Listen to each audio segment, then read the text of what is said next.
time to drop. Welcome back to the Hennisphere, everyone. Today is day number 5 of Fiesta, Texas coaster rankings.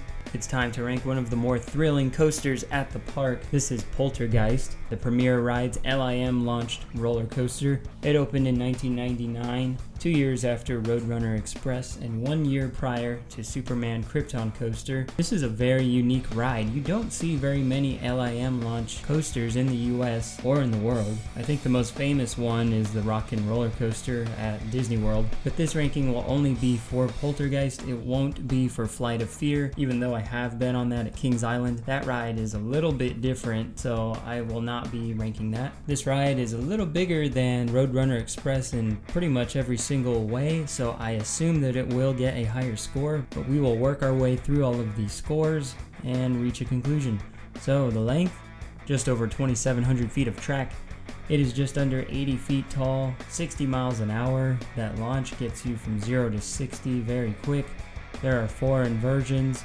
You go through a cobra roll, followed by a sidewinder, and towards the end of the ride you go through a corkscrew before bumping up into the brake run. So overall, it's under a minute of ride time, not very long. If they're running 2 trains, they will always be stacking trains. That's just how Fiesta Texas operations are. And the G-force on this is 4.5. I believe it.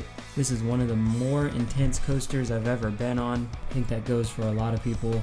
So let's go into the coaster enthusiast categories. First up is the height. Just under 80 feet, similar to Roadrunner Express, this will get a 4 out of 10. The speed, 60 miles an hour. Now we're getting fast. This will earn a 7 out of 10. Drops.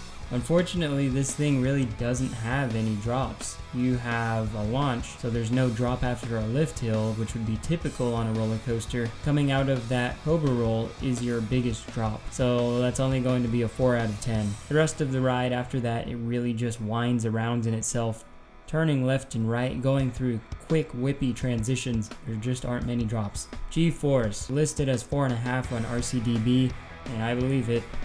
I always feel it every time I ride. I have to watch my breathing so I don't gray out. 8 out of 10. Wow factor. The uniqueness of this ride really helps it, and there aren't many LIM launches around, so this gets a 7 out of 10. Very strong. Add these up and you get 30 out of 50. Strong coaster enthusiast score. Moving on to the GP scores. Theming. The theming on this is good, and initially I had a different score set for this, but after thinking about it and comparing it to other rides, such as Batman the Ride at Fiesta, Texas, as well as the one at Over Texas, I will be giving this a 5 out of 10. You have the house and some props all set around it, but that's really it. Nothing about the trains or the track or anything else in the entry queue is very well themed. It's just that building. Restraints. This is where the coaster loses points, with me and with a lot of other people. When you're sitting in these trains, you do have a shin guard. It's very big and bulky, somewhat intrusive, and it really staples your lower half so that you really can't move. And to make things even worse, there is a seatbelt, but it is not a lap seatbelt. It goes from the side, left or right, just like a normal seatbelt, but then it clips onto your restraint halfway down towards your legs. It makes a little bit of sense to me because this ride used to have over-the-shoulder harnesses, and so you certainly need a seatbelt for that. They want a second safety measure in place, so you have the restraint, and then you have a seatbelt as a backup safety device. So you have to have that seatbelt, but I wish that it was just a lap seatbelt, one that went around your waist and connected in the middle, or went around both riders and connected on the other side. The restraint itself could do the job, but because you have to have that seatbelt clicked, it staples me. And I don't usually get stapled on rides just because of the harnesses themselves. It's usually because the ride operator comes down and pushes down even further so that I can barely breathe. That's when I get stapled usually, but on this one, I get stapled every time because I have to get that seatbelt in. And this is so prevalent that a lot of people get turned away from this ride and asked to step out of the car and not ride it because they can't fit. And I would imagine it's just under 5% of all riders cannot ride this ride. And every time I ride this, I notice at least one person on the train every train has to stand up and walk away because they're too big. They can't fit. And some of them, they're not obese. They're just too tall. Like their legs are so long that when they're sitting in the vehicle and the restraint comes down on their knees, it's not enough to get that little seatbelt to click. So I really hate these restraints, and they get a 4 out of 10, easily the worst score I've ever given. The layout. Layout is pretty unique. You have a launch followed by some inversions, and then it's just wrapping in and around itself. They call this the spaghetti bowl twister section. It looks awesome.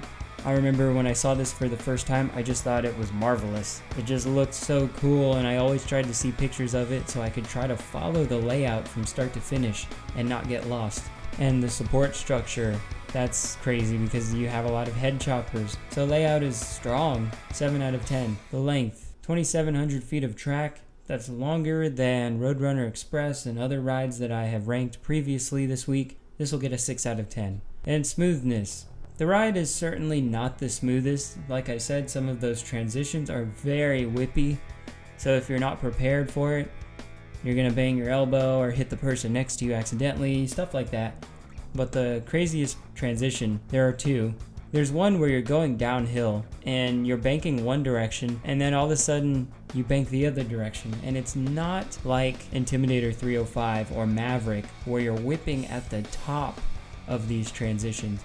On this one, you are whipping at the bottom. The speed you carry through this is amazing. And then the other part is where there should be a mid-course brake run like Flight of Fear, there are no brakes at all. And on this little section of straight track, you go zooming on through, and then there's a hard bank to the left. And that really gets me, and that feels awesome.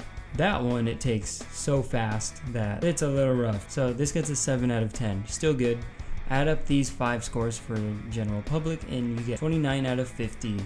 Add that to your 30 points from the other half of scoring and you get 59 out of 100. Not a bad score. That puts it right where Goliath is, actually. The B&M invert, the Batman clone. And I think that's kind of a fair place to put this, because certainly the first drop on that ride is better than this, although this one has a launch. So the one thing separating these two coasters is the restraints. That's really the make or break thing. If the restraints were good, this thing would probably earn a 63 instead of a 59, and that would put it ahead of Batman the Ride at Six Flags Over Texas and Wavebreaker at SeaWorld San Antonio. Both of those received a score of 62. So this score certainly surprised me. I thought it would easily score in the 60s, but it's the restraints that hold it back the most. And I do want to say I've made 2 changes to some of my scores. The first one being the SNS 40 free spins received the same score when I ranked them, but after thinking about it, the Joker has no theming at all at Six Flags Over Texas. It will be losing 2 points, knocking it down to a 50 instead of a 52, and this puts it behind Boomerang clones. I'm a little surprised by that. The other thing is I initially had the theming score for Poltergeist at 6 out of 10, but that really wouldn't make sense because Batman the Ride at Over Texas received a 5 out of 10. So I gave Batman the Ride 6 out of 10 instead of 5, and I gave Poltergeist 5 out of 10 instead of 6. So Batman the Ride now is scored at a 62 out of 100 at Six Flags Over Texas. Tomorrow will be day 6 of 8, and the coaster on the chopping block will be Superman Krypton Coaster. Cannot wait to rank that one, and then the RMCs come after that. But I hope everyone has a great day today. The 2020 addition to Six Flags Fiesta Texas was announced yesterday. Daredevil Dive, record-breaking Zamperla, Super Air Race model. It looks interesting. Can't wait to try that out. Check back tomorrow and the next 2 days after that for more coaster ranking videos. Thank you for watching. That was another day in the Hennisphere.